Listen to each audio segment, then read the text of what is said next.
the steamer, Bob Stanley.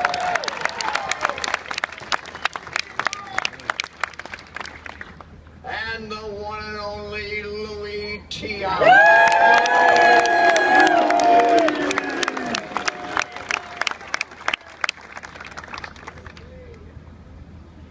There are several Hall of Famers here today, and I want to bring one of them up now.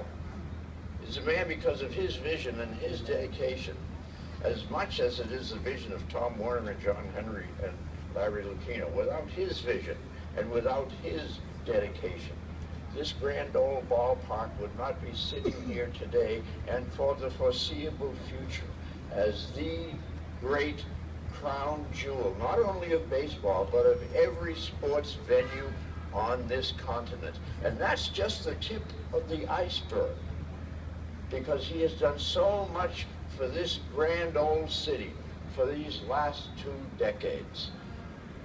Every person who loves this ballpark, every person who loves this great old town owes him a deep and long-lasting debt of gratitude. Ladies and gentlemen, the Mayor of Boston, the Honorable Tom Menino.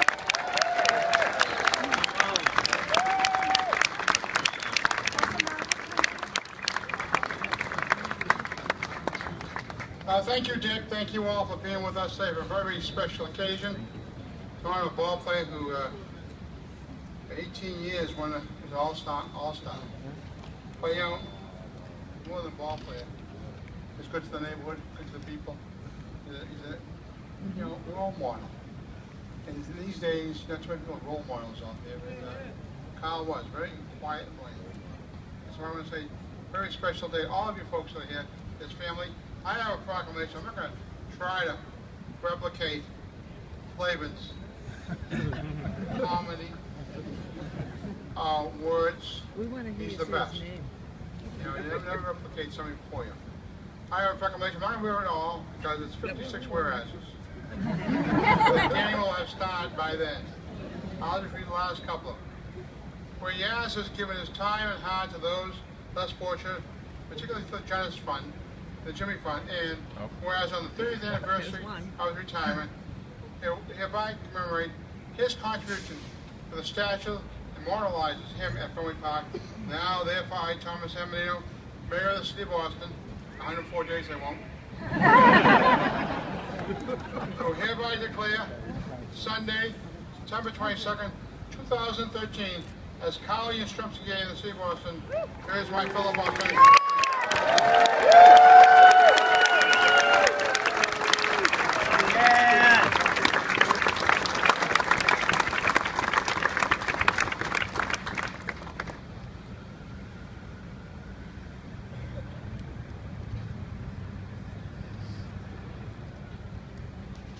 Yaz was a great left fielder. We got a couple of pretty good left fielders that are here today. Woo! You mad, Mike Greenwald? Daniel Nava and Johnny Gomes.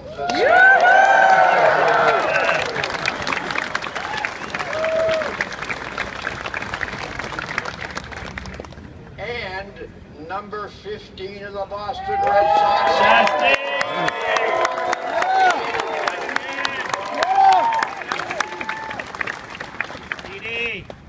In 1974, Kyle Yastrzemski had long since established himself as the premier left fielder in all of baseball.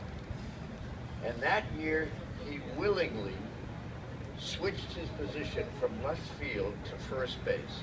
And he did it for the good of the team because he recognized that a young player just coming up from Pawtucket had not only all the skills and the talent and the tools, but he had the fire in his belly to be a great player. And Yaz's judgment was right on. That young player went on to be the most feared slugger in baseball during his time. And he eventually became a member of the Baseball Hall of Fame. Ladies and gentlemen, would you please welcome Kyle Yastrzemski's teammate on the Red Sox and his teammate in the Hall of Fame in Cooperstown, the great Jim Rice.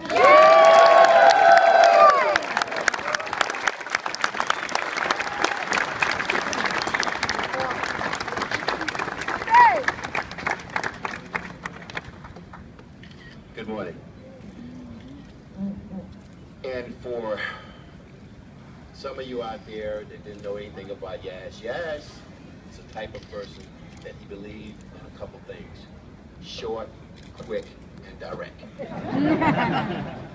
Anything over 5 minutes, it's too long. You know, I'm gonna give you some numbers, and this is why we are here today, and this is why this stature is where it's at today. 34-19. Yaz and Brooks Robertson, the only player with 23 straight years with one ball club.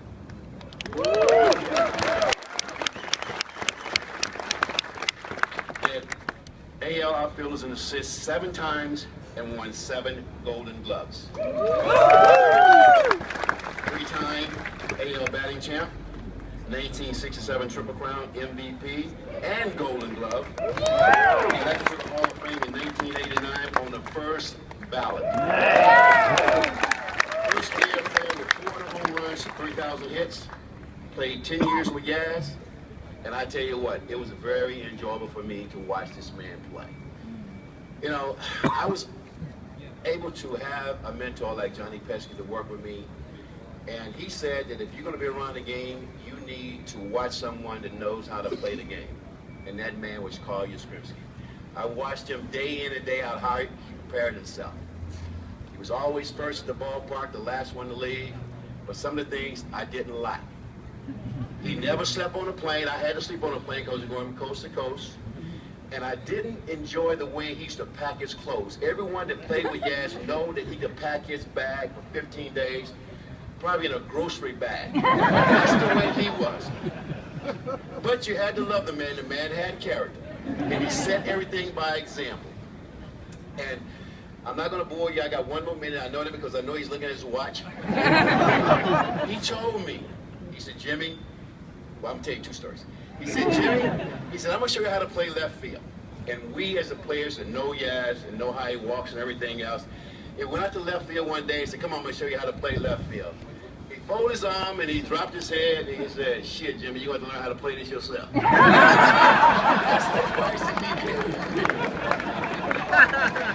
And the last one was this. He said, Jimmy, if you ever make it to the Hall of Fame, I'll be there. He was there, he was a man of his word, and he told me, you got 15 minutes, but if you can do it in 10, no exaggeration, in 12 minutes, he was out of there.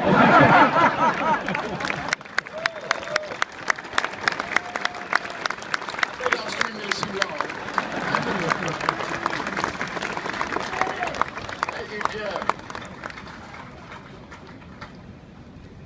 While Yaz and Jim were noodling around out in left field, there was a pretty good player on the other side of the outfield.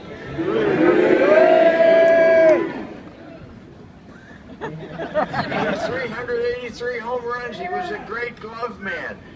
And his howitzer arm with that laser-like was something to behold. In all the years he patrolled right field, Retire his number. no one tried to take an extra base on Dwight Evans because to do so was to court certain death.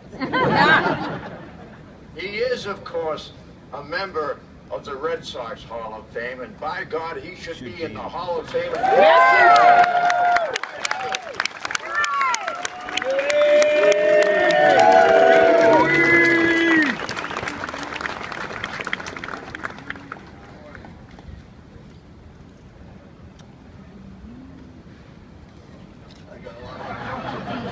I got a lot of paper here, Carl. Ben Cherington, congratulations. John Farrell, you guys, fun to watch. I mean, from last place to first place, that's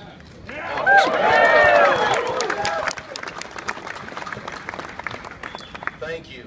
Thank you all for being here today. It is an honor for me to tell you about this man. Carl and I spent a lot of time together, on and off the field. We're in the outfield together, we're in the clubhouse together, and yes, we're in fishing boats together. This man had a profound impact on my career. As I think about him, here's what you should know. Carl Yastrzemski was a true leader, a great captain. It wasn't what he said, it was what he did. And this man played hurt more times than I can tell you. A lot of guys play hurt. You guys know it too. A lot of guys play hurt, but very few can produce. He not only did that, but he taught me how to do that. It's a big reason that when he retired, he had played more games than anybody in the history of the major leagues. You should know that Carl is a man of very few words, but when he'd speak, say in the clubhouse, team meetings, he never picked anyone out. He was always about the team, always about winning. And he told me many times his one regret, and he said to the press too, his one biggest regret was not winning the World Championship for the Boston Red Sox. Carl also worked his tail off. I can remember Jimmy was with us. We're in the outfield, we're taking fly balls, running 35, 40 yards for a ball. Our tongues are hanging out. And Carl says, let's do a few more. Let's get some more work in. And then he said to me, he says, you need to play the outfield like a shortstop. Think about that. So many of us were shortstops when we were younger. Little league, high school. You're more ready to go in, go back, go side to side. You're in a ready position. I see outfielders today just bend over the waist and put their hands on their knees. Play the outfield like a shortstop. He did, and he taught me to do that. And then in the clubhouse after a game, we'd stay there. Media would leave. We'd sit in that clubhouse and talk about the game. How we could be better, how we could win more games. You really have no idea how meaningful that was for me, a young player, to hear the thoughts of a man and a ball player I truly respected. But all you had to do was watch him. Every day. Spring training. Spring training day was over. Carl goes to the batting cages. All he'd do is hit and hit and hit. We didn't wear batting gloves in those days. We just didn't have them. He was working through something. He kept hitting. Probably hitting about 40 minutes. And he did that famous little twirl with his bat that he does with his right hand. He took his left hand off that bat, and there was blood on the handle of that bat. That didn't stop him. He just kept working through it. In addition to his leadership and his hard work, you should know why this honor means so much to me. This is a man I spent a lot of time with in 1975, September and October. My apartment lease was up. My wife, Susan, pregnant with our second child, she went back to California to be with her parents. Carl sent his family back, his kids to go to school in Florida. I remember spending a lot of time with him, being with him, and I remember his mother, Hattie, who was battling cancer, and his father, Carl Sr. Very special moments, and you don't forget those times. When the season was over, we'd go fishing. Out every morning, back every night. Just the two of us. We had just played in a 162-game season, maybe more if we were in the playoffs. There we were, the east coast of Florida in the Atlantic, in that Gulf Stream. We didn't talk baseball. We would just talk fishing. Then we'd get on some fish, and then we'd talk more fishing. Let me tell you, when you really do grow close to somebody when you're with them every day, all day, and even beyond the season. Think about it. How many guys get to play together 12 years? That's a long time. They become more than your teammate. I'm not sure even the word friend captures it. I remember him coming over to our house, walking in the door, going right to the refrigerator, opening it up. What's up, he'd say. He was at home in my home, and we're at home in each other's homes. And when he retired, all that was left in me is what he left in me. He was a complete package. is a great hitter, a great clutch hitter, a great fielder, with a great arm. Nobody, and I mean nobody, ever played the wall like he did. He may be the greatest left fielder of all time.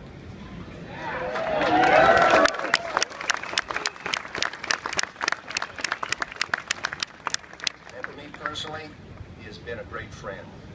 He left a lasting impact on my career and my life. The man could simply do it all. The greatest Red Sox player ever is Carl Yastrzemski.